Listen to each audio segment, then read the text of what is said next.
Oui, notre conférence de presse de ce jour avait pour but de transmettre la vision de Rarek, je dirais plutôt la solution que Rarek offre pour sortir notre pays du gouffre ou je dirais plutôt du péril dans lequel il est plongé en ce moment.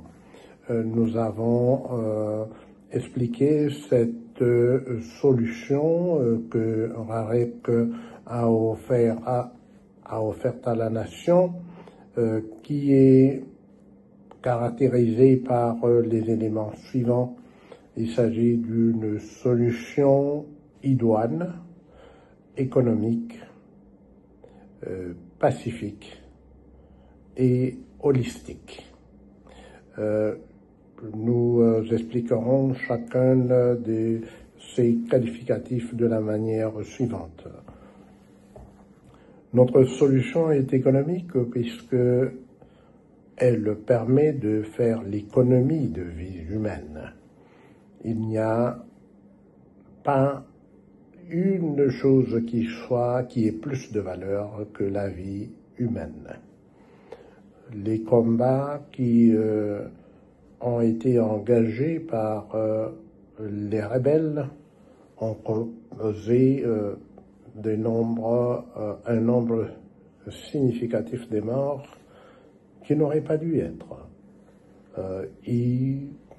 La menace qu'ils continuent de faire peser sur notre peuple de poursuivre les combats pour arriver à déloger le président Tshisekedi du pouvoir ne justifiait en rien.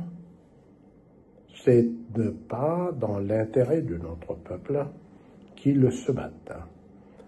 C'est tout simplement pour satisfaire leurs propres ambitions et leurs propres appétits. Parce que il n'y a pas lieu de tuer ses compatriotes pour accéder au pouvoir. Donc, c'est ça la première économie. Et nous avons expliqué que l'argent qui est dépensé pour faire la guerre servirait mieux les intérêts de notre peuple que de s'aimer la mort et la désolation dans nos familles. Les solutions que Rarek propose est aussi pacifique parce que la guerre ou la défaite militaire, comme tout le monde a indiqué, n'est guère envisageable. Et on sait aussi que lorsque des parties à un conflit finissent par une défaite de l'un sur l'autre, cela ne fait que retarder l'issue définitive du problème, comme on l'a vu. Les rébellions se succèdent dans notre pays depuis 1960 et jusqu'aujourd'hui nous sommes le seul pays au monde dans lequel aucun successeur au fauteuil présidentiel ne l'a conquis de manière ou n'y a accédé de manière pacifique. Il y a à peine 6 ans que le président Tshisekedi a accédé au pouvoir et on nous avait déclaré que c'était la passation pacifique civilisée du pouvoir qui ait jamais eu lieu dans notre pays. Il est ironique que ce soit la même personne qui avait fait cette déclaration qui aujourd'hui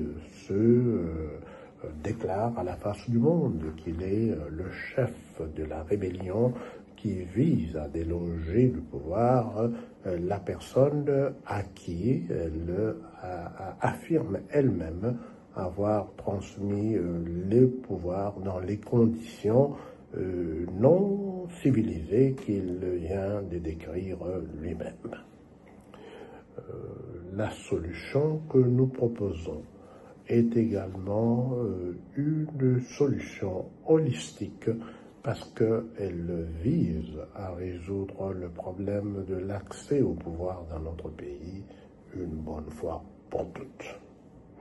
Donc voilà la quintessence de la conférence de presse que nous avons tenue en ce jour. Je ferai remarquer que depuis que RAREC existe en 2015, la presse internationale qui couvre l'actualité de notre pays n'a jamais couvert les activités de RAREC parce qu'elle préfère continuer de s'aimer, contribuer à s'aimer la violence dans notre pays, plutôt que de donner la parole à ceux qui préconisent de sauver notre pays. Donc, nous invitons nos compatriotes à tirer eux-mêmes les conclusions de ce comportement. Merci.